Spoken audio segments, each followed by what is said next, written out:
Horses out, one slow out. Pederer, we have Sexy Eyes running on the outside. Down on the inside is Coast to Coast.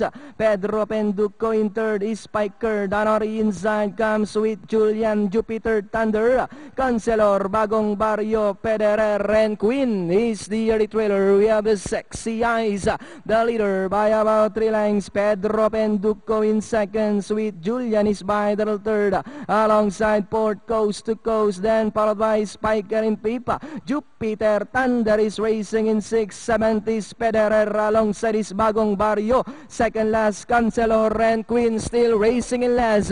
Back to the leader, that's still Sexy Eyes by about 4 lengths. Coast to Coast still in second. In third, Sweet Julian. Pedro Penduko is Spiker now moving up to take fourth, then followed by Jupiter Thunder in 6.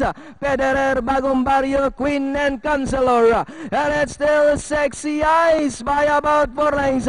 And in second now is Coast to Coast is Spiker now moving up on the outside third. Then comes with Julian and Jupiter Thunder as they come down at the last 150.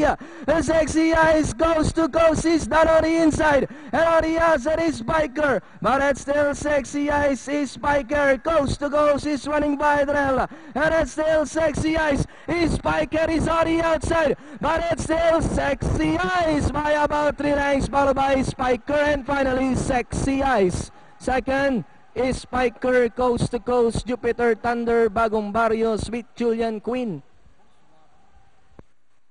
58167. Hindi ko lang napansin.